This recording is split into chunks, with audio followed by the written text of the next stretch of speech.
VM വിനുവിനെതിരായ ഹൈക്കോടതി വിധി കോൺഗ്രസിനേറ്റ് തിരിച്ചടിയെന്ന് CPM Kozhikode ജില്ലാ സെക്രട്ടറി M മെഹബൂബ്. പാർട്ടി പറഞ്ഞ കാര്യം ഹൈക്കോടതി ശരിവെച്ചു. വിനുവിന് വോട്ടുണ്ടോ എന്ന് കോൺഗ്രസ് നോക്കണമായിരുന്നു. VM വിനുവിനെ കോൺഗ്രസ് അപമാനിച്ചെന്നും മെഹബൂബ് പറഞ്ഞു. ഞാൻ നിങ്ങളോട് പറഞ്ഞ കാര്യം ശരിയാണ് എന്ന് ബഹുമാനപ്പെട്ട ഹൈക്കോടതി കൂടി ഇന്ന് പ്രഖ്യാപിച്ചല്ലോ. പ്രഖ്യാപിച്ചത് മാത്രമല്ല, അതിൽ ഏറെ സന്തോഷം DCCയുടെ പ്രസിഡന്റ് ഇപ്പം നിങ്ങളുടെ മുമ്പാകെ നടത്തിയ പത്രസമ്മേളനത്തിൽ അത് അംഗീകരിച്ചു എന്നതും വളരെയധികം സന്തോഷമുണ്ട്. അപ്പം അദ്ദേഹത്തിൻ്റെ പേര് ഇതിൻ്റെ അകത്ത് കോൺഗ്രസ് അദ്ദേഹത്തെ അപമാനിച്ചതാണ്. തീർച്ചയായും അപമാനിച്ചാണ്. ഞാൻ ഇന്നലെ പറഞ്ഞല്ലോ, ഇന്ന് രാവിലെയും പറഞ്ഞോളൂ, കോൺഗ്രസ് അപമാനിച്ചിരിക്കുകയാണ്. അത്തരത്തിലുള്ളൊരു മനുഷ്യനെ കോൺഗ്രസ് അപമാനിച്ചാണ്.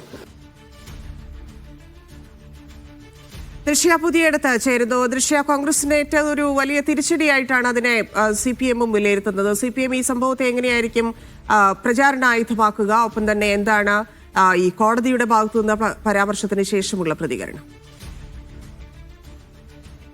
ഈ കോൺഗ്രസിന് ഇവിടെ അടിതെറ്റി എന്ന് തന്നെയാണ് ഈ CPMന്റെ ഭാഗത്ത് നിന്ന് തുടക്കം മുതൽ തന്നെ വന്ന പ്രതികരണം.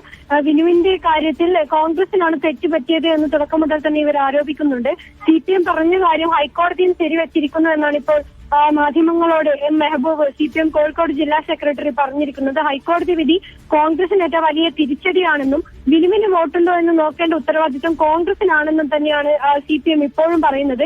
VM വിനുവിനെ കോൺഗ്രസ് അപമാനിക്കാൻ ശ്രമിച്ചു എന്ന വാദത്തിൽ CPM ഇപ്പോഴും ഉറച്ചു നിൽക്കുകയാണ്. CPMനല്ല ഇതിന്റെ ബാധ്യതയെന്നും കഴിഞ്ഞ ദിവസം ഈ CPM നേതാക്കൾ കളക്ടറെ കണ്ടത് ഇത്തരത്തിൽ വിനുവിന് 2020 വോട്ടില്ല എന്നുള്ള കാര്യം അറിയിക്കാനാണ്.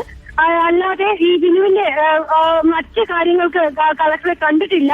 അർഹതയുള്ളവരുടെ വോട്ട് ഇല്ലാതാക്കാൻ ഒരിക്കലും CPM ശ്രമിച്ചിട്ടില്ല. അതിനുവേണ്ടിയല്ല ജില്ലാ കളക്ടറെ കണ്ടത് എന്നതടക്കമുള്ള കാര്യങ്ങളാണ് മാധ്യമങ്ങളോട് പറഞ്ഞത്. വിനുവിന് കളക്ടർ വോട്ട് അനുവദിച്ചിരുന്നെങ്കിൽ, ഒരുപക്ഷെ അനുവദിച്ചിരുന്നെങ്കിൽ ആ ഒരു സമയത്ത് അതിനെ പ്രതിരോധിക്കുന്ന തരത്തിലുള്ള നീക്കങ്ങളും CPMന്റെ ഭാഗത്തുനിന്ന് ഉണ്ടാകുമായിരുന്നു.